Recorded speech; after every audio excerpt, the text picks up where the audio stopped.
Velkomin aftur í bókaþjóðina. Til mín komin Hrönn Björgvinsdóttir, verkefnastjóri á Landsbókasafninu hér á Akureyri. Velkomin. Takk fyrir. Þú ætlar að segja okkur aðeins frá barna- og ungmennabókum. Já, það svona aðeins að tala það sem hefur verið vinsælt hjá okkur í ár. Já. Og við byrjum kannski bara á ungmennabókunum. Endilega. Þá það hún Hildur Knútsdóttir.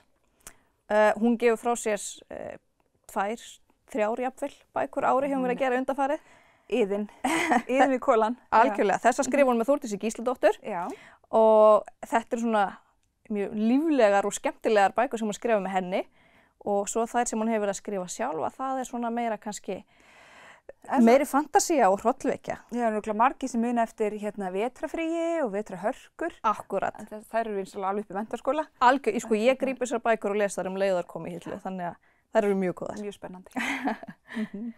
Og svo hefur verið var að koma ný hungurleikabók. Já, nú. Sem kom í sumar. Ég held að þetta væri alveg búin bara. Já, nei, þannig að hungurleikarnir þeir eru aftur komnir á fleygiferð í hillunum. Spennandi. Þannig að þetta svona forsaga. Já. Mjög áhugavert mæli með því. Og Katniss ennþá í aðhlutverki? Nei, þarna erum við að tala hann Snow. Þetta satt forsaga þegar hann var ungur og svona hvernig hann svolítið spennandi kemst til valda. Þetta ég þarf að lesa þessa. Ég búin að lesa hína, sko. Frábærir.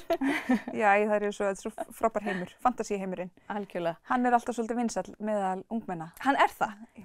Og það örugglega svona haft í helmingur allra ungmennabóka eru einhvers konar fantasíur. Já. En svo ef við förum aðeins niður aldurstigann, þá eru kennarabækurnar hennar Bergrúnar Írisar. Það slá í gegn. Þetta bók númer 2. Fyrsta Kennarinn sem hvarf. Þetta Kennarinn sem hvarf sporlaust og svo kom út núna daginn Kennarinn sem kveikti í. Þannig að þetta eru spennusögur svona fyrir kannski kringum 10 ára aldurinn. Og það lánast mjög mikið hjá okkur.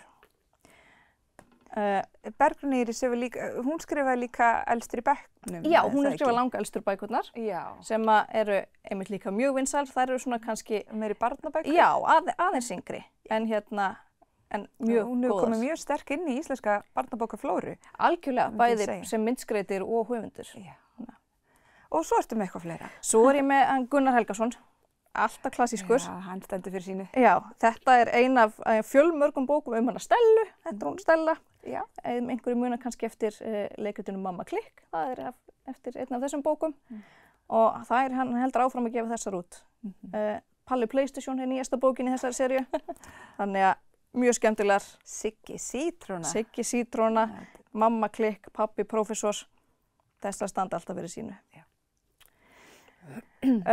Svo fyrir þau sem hrifin af ráðgátum, Spæjarastofa, Lalla og Maju.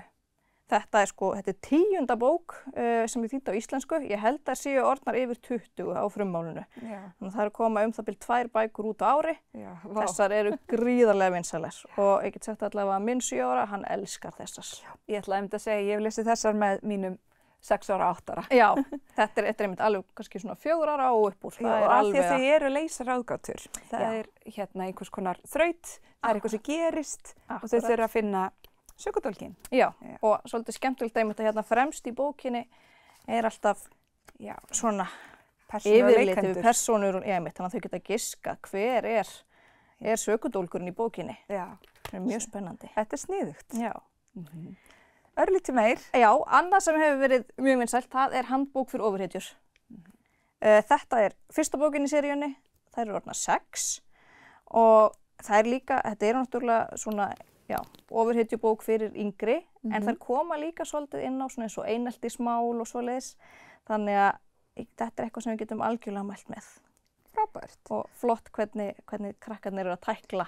Og þessu svona meiri líka, svona bland af teiknimyndasögu það ekki, og venjulegri lestrabók. Algjörlega, þannig að fyrir þau sem eru að byrja að lesa, að þá er þetta mjög snudd. Það er lítill texti, mikið af myndum. Já, hressilegt. Mjög skemmtilegt. Fullt af góðu lesefni fyrir unga lesendur. Heldur betur, það er rosalega mikil gróska í barnabókaútgáfu sérstaklega núna. Og þær eru alltaf vinsælar í útláni hjá ykkur? Já.